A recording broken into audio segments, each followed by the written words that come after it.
Fala pessoal, tudo bem? Meu nome é Clayton, tá bom?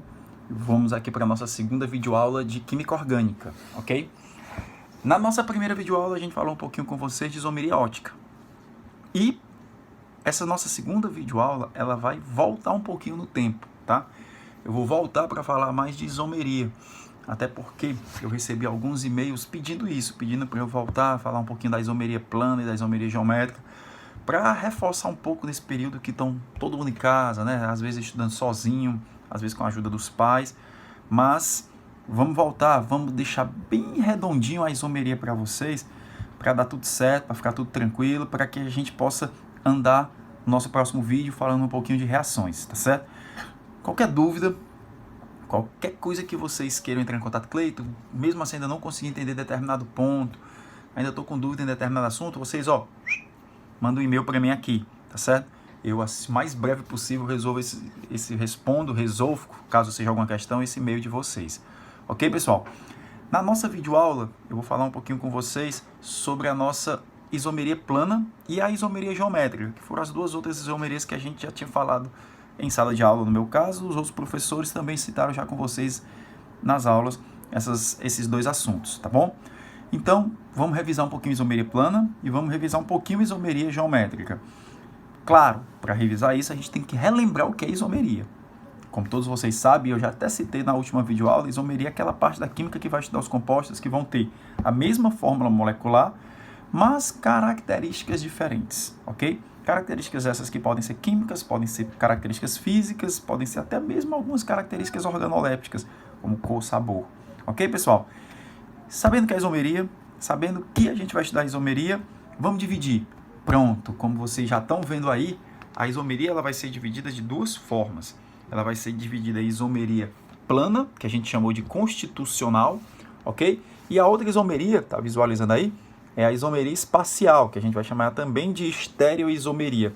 Essa isomeria espacial ela foi dividida de duas formas, em isomeria geométrica e isomeria ótica, ok? A isomeria ótica eu já falei com vocês aqui. A geométrica, e tanto a plana como a geométrica, vocês já viram isso em sala de aula, tá certo? Vamos só dar uma reforçada nela aqui rápido, mostrar alguns exemplos, para a gente deixar bem claro isso para vocês e ninguém ter mais dúvida de nada sobre o assunto, tá bom? Vamos começar com a isomeria plana. A isomeria plana, ela vai ser dividida de 5 formas. Isomeria de função, cadeia, posição, metameria e tautomeria, tá certo? Nosso primeiro caso aí é a isomeria de função. Essa aí é que eu quero que vocês fiquem mais atentos, tá bom? Dá uma olhadazinha aí nela. A isomeria de função, como você pode ver, os compostos vão ter, obviamente, se são isômeros, vão ter a mesma fórmula molecular. O primeiro exemplo que eu coloquei para vocês aí foi o etanol e o metoxmetano. Se vocês observarem esses dois caras, claro, e a partir de agora eu não repito mais isso, até porque já está ciente na memória de vocês, que todos eles vão ter a mesma fórmula molecular. No caso do etanol, C2H6O, no caso do metoxmetano, C2H6O também. Mas o que é que eles diferenciam? A função, pessoal. Dá uma olhadinha aí. O etanol, como todo mundo sabe, é um álcool e o metoxmetano é um éter. Então, os isômeros de função são aqueles caras que vão apresentar a mesma fórmula molecular, claro, mas funções diferentes. Visualmente, para deixar claro aqui para vocês, na isomeria plana, olhando para um plano, ou seja, para um 2D, como é o caso dessa representação que eu coloquei para vocês, você já consegue visualizar a diferença entre eles. As suas estruturas são planares, as diferenças entre eles são planas. Daí o nome ser chamado de isomeria plana ou constitucional. Tá beleza? Então, composto apresentou função diferente, morreu, pessoal. Isomeria plana. Não tem uma outra coisa para você falar, não. Isomeria plana. Cleiton, mas ele pode ter isomeria plana e a isomeria de função e ao mesmo tempo ser um isômero de cadeia? Não. Função diferente, isomeria plana. Beleza? Show? Vamos para o próximo exemplo? Vamos lá. O próximo exemplo que eu coloquei para vocês aí foi o isômero de cadeia. Tem que ter a mesma função, mas as cadeias são diferentes. O exemplo colocado aí para vocês foi o 2-metilbutano e o pentano. Se você analisar esses dois caras, eles têm a mesma fórmula molecular, a mesma função, são hidrocarbonetos, mas, voltando aqui, eles vão apresentar cadeias diferentes. Uma cadeia vai ser normal e a outra cadeia é ramificada, ok? Então, os isômeros de isômeros de cadeia são aqueles que vão ter mesma fórmula molecular, mesma função, mas as cadeias vão ser diferentes. Uma cadeia pode ser aberta, outra cadeia pode ser fechada, uma cadeia pode ser normal, outra cadeia pode ser ramificada, uma cadeia pode ser saturada, outra cadeia pode ser insaturada, uma cadeia pode ser homogênea, outra cadeia pode ser heterogênea. Muito cuidado nesse último exemplo, a gente sempre confunde, muita gente confunde quando eu pego uma amina primária e uma amina secundária. Nesses dois casos aí, a isomeria que vai existir entre eles é uma isomeria de cadeia, porque eu vou ter uma cadeia homogênea e uma cadeia heterogênea. Beleza? Vamos para o nosso próximo caso, pessoal. Tudo rapidinho, tudo para só refrescar a memória de vocês, tá bom? Nosso próximo caso são os isômeros de posição. O exemplo que eu coloquei para vocês aí é o butino 1 e butino 2. Essa nomenclatura que eu peguei é uma nomenclatura que a gente já nem usa mais, tá certo? O correto seria but1-ino, but2-ino. Lá embaixo tem a pentan 2-zona e a pentan 3-zona. Notem que o nome do composto é o mesmo. Na isomeria de posição, ele nem muda o nome. O que vai mudar para a gente aí é apenas a numeração. Então, o isômero de posição fica fácil de você visualizar a diferença entre eles. A principal diferença vai ser na numeração. Você vai ter o pente 2-eno, o pente 1-eno, você vai ter o 2-metil-pentano e o 3-metil-pentano. Vocês estão vendo que a gente está com o mesmo nome, só mudou o número. Então, na isomeria de posição, eu vou mudar as posições. Posição de quê, Cleiton? Do grupo funcional. Pode ser lá o pentan 1-ol, o pentan 2-ol, estou mudando a posiçãozinha só da hidroxila, que é o grupo funcional.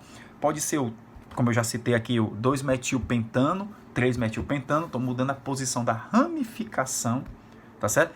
Ou pode ser até mesmo a posição da insaturação, como é o caso do exemplo que eu citei para vocês. But1-eno, but2-eno, tá certo? Em todos esses casos, vale refletir vocês, os isômeros eles mudam apenas o número. Na isomeria de posição, a gente tem a mudança apenas da numeração deles, tá certo? Vão pertencer à mesma função, e eu tenho que repetir isso para vocês, mas a posição do grupo funcional, da insaturação ou da ramificação vai estar em locais diferenciados, beleza? Vamos para o próximo exemplo aqui. Vamos falar agora para vocês da metameria, ou também chamada de isomeria de compensação. Note o exemplo que eu coloquei para vocês aí. Eu tenho aí o metox-propano e o etox-etano. O que é que diferencia entre eles aí? A posição, só que a posição do heteroátomo, pessoal. Beleza? Eu tenho uma mudança na posição do heteroátomo. Sempre alguém chega para mim e diz, mas Cleiton, estou mudando a posição de algo. Por que não seria isomeria de posição? Por que eu não chamo ele de isomeria de posição? É a mudança da posição de alguma coisa, no caso aí o heteroátomo? Sim, mas aí tem um detalhe. Qual o detalhe que eu quero que vocês fiquem atentos? Quando eu mudo a posição do heteroátomo, eu também mudo o nome do composto. Tá certo? Então eu tenho aí o metox propano e o etox etano, ok? O fato de eu mudar a posição do oxigênio, o nome do composto já alterou.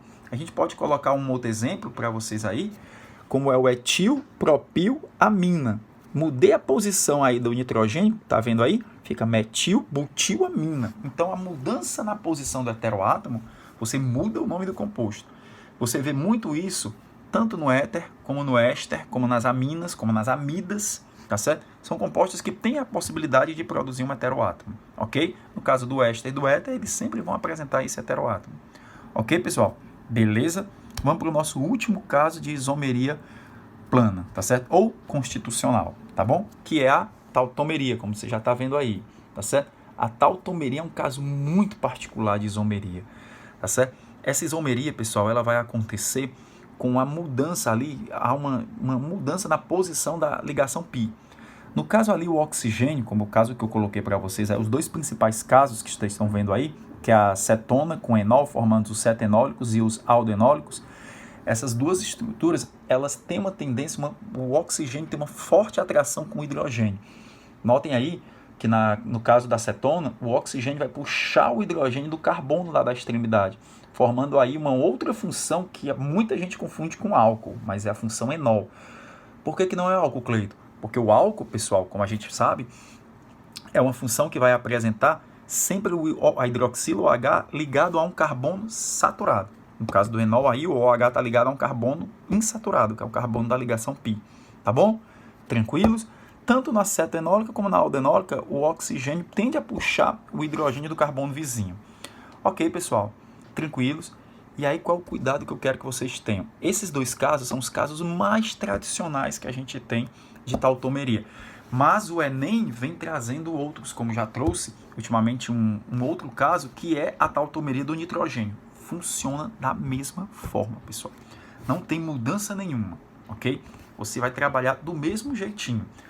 Simples assim. O nitrogênio vai puxar o hidrogênio do carbono vizinho, realizando aí mudando também a posição da ligação π. Tá bom? Tranquilo? Quando a gente tiver uma aulazinha de exercícios, eu vou trabalhar com vocês esse exemplo também, já que caiu nesse último Enem. Tá bom? Com isso a gente fecha a isomeria plana. A isomeria plana, ela foi dividida dessas 5 formas que eu citei para vocês. Dá uma olhadazinha nesse vídeo pelo menos umas 2 vezes para você memorizar e guardar isso, tá bom, pessoal? A próxima isomeria é a isomeria geométrica, também chamada de isomeria cis-trans, tá bom? A isomeria geométrica, como você está vendo aí, ou isomeria cis-trans, ela vai existir quando eu tiver esses dois rapazes, o isômero cis e o isômero trans. Cis vem da palavra do latim que significa aquém, aqui, do mesmo lado. Trans, na palavra do latim, que vem de transcender, do outro lado, tá certo? Do além. A expressão mais correta para trans é do além, do outro lado. Ok? Mas por que isso, Cleiton? Por que isso vai acontecer? Isso acontece, pessoal, porque quando eu vou dividir essa molécula, e aí colocando o exemplo para vocês, dividindo essa molécula aí ao meio, você vai ficar com os dois grupos iguais do mesmo lado. Dividindo aí esse composto, o cis-but2eno, os dois grupos CH3 estão do mesmo lado, formando aí a estrutura cis. Se eu dividir o outro da mesma forma, só que agora os grupos CH3 e H vão ficar em lados opostos, ou seja, do outro lado. Então daí a sua configuração ser chamada de isomeria trans. De boa? Tranquilos? Show? Mais um exemplozinho aí para vocês. Ele também vai existir em composto de cadeia fechada, tá certo? É um caso mais raro. Os compostos de cadeia fechada não acontece e a gente não visualiza muito em prova, não. Mas vamos deixar aqui para vocês também, tá bom? Aí basta eu ter nos compostos de cadeia fechada 2 carbonos e esses 2 carbonos vão apresentar 2 grupos diferentes ligados a ele. Eu coloquei aí. Você vê aí, vamos lá.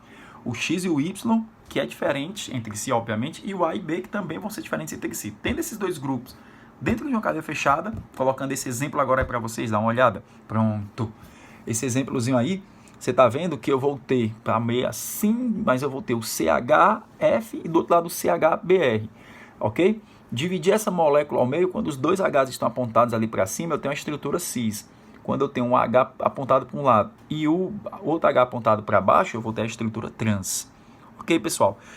Cleiton, mas é só isso que os diferenciam? Pessoal, muitas propriedades físicas deles vão diferenciar. Guarda essa informação que eu vou falar de forma bem lenta para vocês. Sim, pessoal, o isômero cis sempre vai apresentar uma polaridade maior que o seu isômero trans. Lembre-se que o cis é mais polar do que o trans. Eu não estou dizendo que o cis é polar e que o trans é apolar, não. O cis sempre vai ser mais polar do que o seu isômero trans.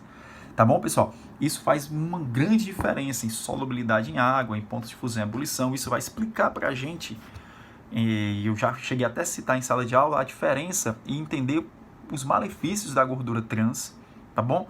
Então, essa pequena mudança na sua estrutura, e a isomeria geométrica é uma isomeria espacial, ou seja, a diferenciação dos compostos estão na sua organização de espaço, faz com que eles sejam estruturas bem diferenciadas, ok? Beleza, pessoal? Vou ficando por aqui. Agradecer a vocês mais uma vez por estar acessando essa aula. Essa aula é de extrema importância para vocês. Quero que vocês continuem estudando, pessoal. Fiquem em casa. Vocês vão ter aí uma gama de materiais legais que vão estar sendo postados na escola por mim e por outros colegas. As dúvidas, manda aqui para mim nesse e-mail. Vou ter o prazer maior do mundo em me divertir com vocês, resolvendo as questões e tirando as dúvidas de vocês, tá bom? Um beijo grande, fiquem com Deus, bom dia, boa tarde, boa noite, dependendo do horário que você esteja vendo esse vídeo, tá bom? Cheiro grande, pessoal.